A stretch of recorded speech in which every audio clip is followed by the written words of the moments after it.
La génétique mendélienne.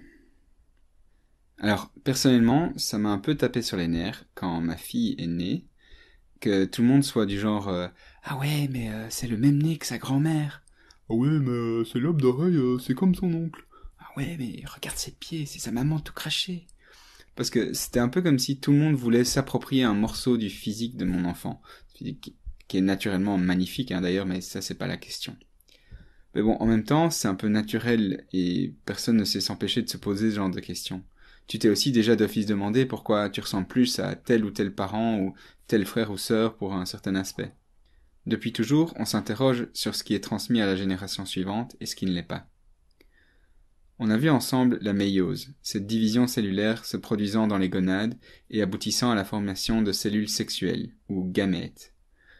Lors de la fécondation, un gamète mâle, le spermatozoïde, s'unit à un gamète femelle, l'ovule, pour donner un zygote, la première cellule humaine, qui se divisera un très grand nombre de fois pendant 9 mois de grossesse, pour donner un bébé possédant des milliards et milliards de cellules génétiquement identiques entre elles, mais bien sûr différentes de ses parents. Eh bien, un certain Gregor Mendel, un moine autrichien, a, à la moitié du XIXe siècle, fait des croisements entre différentes variétés de petits pois, afin d'étudier la transmission des caractères d'une génération à l'autre. Lui, il n'y connaissait rien à l'ADN ou à la méiose, mais par contre, il a fait quelques découvertes impressionnantes. Mendel a non seulement eu beaucoup d'intuition, en travaillant sur une plante qui se reproduit rapidement, en sélectionnant pour chacun de ces croisements des plantes qui ne diffèrent que par un caractère, et possédant des caractères stables, c'est-à-dire les mêmes de génération en génération, mais en plus de ça, il a été rigoureux et il a répété ces croisements un très grand nombre de fois, afin d'être sûr que ces résultats soient valides. Alors prenons un exemple de ces travaux. Mendel croise une plante de petits pois à fleurs violettes avec une plante de petits pois à fleurs blanches. Ces plantes sont issues de ce qu'on appelle des lignées pures. La plante à fleurs violettes descend de génération en génération où on ne fait que des fleurs violettes. Et pareil, celle qui fait des fleurs blanches est aussi d'une lignée pure. Dans sa famille, on n'a jamais fait autre chose que des fleurs blanches depuis des générations. On appellera ce caractère observable, la couleur des fleurs dans ce cas-ci, le phénotype. Attention, le phénotype ça peut être des caractéristiques physiques comme ça, mais ça peut aussi être un caractère physiologique, comme la capacité à donner beaucoup de graines. Pour faire ces croisements, notre brave Mendel y réalise des pollinisations croisées, c'est-à-dire qu'il transfère le pollen d'une plante sur les parties sexuelles femelles de l'autre plante. Donc ça, c'est lui qui contrôle qui va féconder qui. Alors, voici les observations de ces expériences. En génération P, P pour les parents, on fait donc le croisement des phénotypes violet et blanc.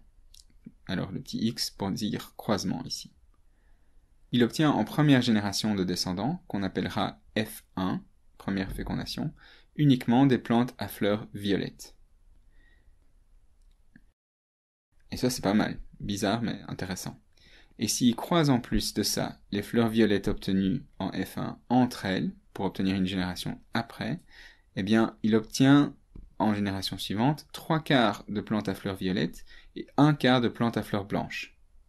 On appellera cette deuxième génération la F2. Ok, super. Mais maintenant, comment interpréter ces résultats? Si toutes les fleurs obtenues en F1 sont violettes, c'est que le caractère violet domine sur le caractère blanc. Le caractère fleur violette est dominant, et par opposition, on dit que le caractère fleur blanche est récessif. On voit aussi que si le caractère fleur blanche réapparaît en F2, c'est qu'il était présent, mais non exprimé en F1. Et là, Mendel imagine, alors, que chaque individu porte 2 informations pour chaque caractère. On appelle ces informations des allèles. Les allèles, ce sont donc les variantes possibles d'un gène. Si Mendel, au XIXe siècle, ne connaissait pas l'ADN, toi, tu sais maintenant que nous avons 23 paires de chromosomes homologues et que chacune de ces paires porte un allèle de chaque gène. Mendel, lui, au feeling, il se dit « ça doit être des informations en nous et présentes en 2 exemplaires, un reçu de chaque parent ». Et il avait raison, bravo Mendel. Alors Mendel recommence ses croisements un très grand nombre de fois en prenant à chaque fois des parents qui ne diffèrent que par un caractère. Donc il avait fait la couleur des fleurs, mais il a aussi regardé la couleur des petits pois, qui pouvaient être verts ou jaunes. Il a regardé la forme des petits pois, est-ce qu'ils étaient ronds ou est-ce qu'ils étaient ridés, etc. À chaque fois, il a fait donc ce qu'on appelle du monohybridisme. Il a étudié un caractère à la fois pour les croisements. Et à chaque fois, il obtenait les mêmes résultats. En F1, tous les individus ont le phénotype dominant, et en F2, les 3/4 des individus montrent le phénotype dominant, et 1/4 des individus le phénotype récessif. Alors, si représenter les phénotypes des individus c'était intéressant, nous, comme on n'a peur de rien, on veut savoir quelle était l'information génétique portée par ces individus. C'est ce qu'on appelle le génotype, la description des allèles portés par un individu. On convient alors de représenter les deux allèles de chaque caractère par des lettres. Majuscule si l'allèle est dominant, et minuscule si l'allèle est récessif. Donc ici, comme violet dominé sur blanc, on va symboliser violet grand V, et blanc, par opposition au grand V, on va le symboliser petit v. Oui, avec la même lettre que l'allèle dominant. Alors pas de stress, ça va être en fait plus simple de se dire comme ceci, qu'un gène est représenté par une lettre, et les allèles possibles de ce gène sont majuscules pour dominant et minuscules pour récessif. Donc ici, le gène de la couleur des fleurs peut être grand V pour l'allèle violet, petit v pour l'allèle blanc. Alors ici, on va devoir commencer en supposant que ses parents, s'ils étaient de lignée pure, donc de nouveau, toujours les mêmes phénotypes dans leur famille depuis des générations, ils devaient porter chacun le même allèle 2 fois. Celui qui était violet, il portait uniquement l'information violet, 2 fois. Et la plante au phénotype blanc, elle devait uniquement porter les allèles blancs, 2 fois. Ce qui nous donne, chez les parents, P, on fait le croisement entre grand V, celle aux fleurs violettes, et petit v, celle aux fleurs blanches. Pour arriver au résultat de la première génération, il faut s'interroger sur les gamètes que peuvent donner chaque parent. Ici, on va symboliser ce qui se passe lors de la fécondation par un tableau. Les gamètes produits par chaque parent ne porteront qu'un exemplaire de chaque gène. Ils sont haploïdes, rappelle-toi. Donc, en titre des lignes et des colonnes, on va représenter les génotypes possibles des gamètes produits par chaque parent. Dans ce premier cas de figure, ça va être assez simpliste, tu vas voir. Ce parent, grand V, quels peuvent être les génotypes possibles de ces gamètes? Soit ils ont cet allèle-ci, grand V, soit l'autre allèle ici, aussi grand V. On représente ces deux possibilités comme les titres des lignes, par exemple. Alors, le fait de mettre titre des lignes ou titre des colonnes pour tel ou tel parent, ça n'a pas d'importance, tu fais ce que tu veux. Et l'autre parent, au génotype petit v, quand il fait des gamètes haploïdes, quels peuvent être les génotypes possibles de ces gamètes? Soit ils reçoivent un petit v ici, soit l'autre possibilité, aussi petit v. Et donc voilà. Maintenant que toutes les possibilités de gamètes sont inscrites, complétons ce tableau en représentant la fécondation dans ces cases ici. Soit ce gamète-ci féconde ce gamète-là, ça nous donne des descendants grand V, petit v, soit c'est ce gamète-ci avec ce gamète-là, ce qui nous fait aussi grand V, petit v, soit cette combinaison-ci, pareil, grand V, petit v, et dernier cas de figure, à nouveau, grand V, petit v. Ce qu'on vient de réaliser, ça s'appelle une grille de Punnett. Et ça nous permet de dire avec certitude que tous les descendants de ce croisement seront grand V, petit v.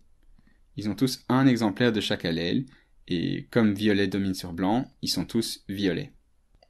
Des individus comme ceux-ci, qui sont donc avec deux allèles différents pour le caractère qu'on étudie, sont ce qu'on appelle des individus hétérozygotes. Contrairement aux parents qui sont grand V ou alors petit v, ils avaient chacun deux allèles les mêmes. Les parents étaient homozygotes. Homo pour dire les mêmes. Les homozygotes, c'est ce que Mendel, lui, appelait des individus à caractère stable. Alors, pour expliquer ce qu'on obtient en F2, même principe. Si on croise les individus de la F1 entre eux, on voit que chacun peut donner un gamète grand V ou un gamète petit v. Et donc, quand on croise deux individus de cette génération F1, pour obtenir F2, on va écrire les génotypes des gamètes possibles en titre des lignes et des colonnes de notre nouvelle grille. Lorsqu'on complète les résultats possibles du croisement, voyons ce que ça donne.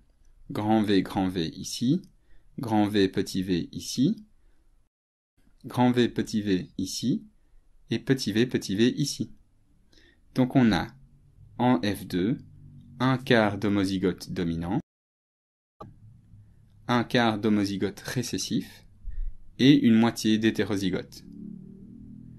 Et au niveau des phénotypes, on sait que les grands V dominent sur petits v, ce qui implique qu'en fait, on a 1, 2, 3 quarts des individus de la F2 qui seront violets, et 1 quart seront blancs. Voilà, on vient d'expliquer les résultats obtenus par Mendel. Alors, un peu à l'instar de Mendel, nous, dans ce cours, on va s'intéresser dans un premier temps uniquement au cas simple, avec un gène qui détermine un caractère, et que ce gène existe en 2 allèles possibles, un dominant et l'autre récessif. Sache par contre quand même qu'il y a plein de caractères qui sont déterminés par plusieurs gènes, ou pour lesquels plus que 2 allèles sont possibles, ou même que la dominance n'est pas toujours aussi claire comme ici. Alors, quelques illustrations concrètes. Chez les humains, par exemple, la texture des cheveux, l'allèle frisé domine sur l'allèle lisse. Ou alors, sur la couleur des cheveux, les cheveux foncés dominent sur les cheveux clairs.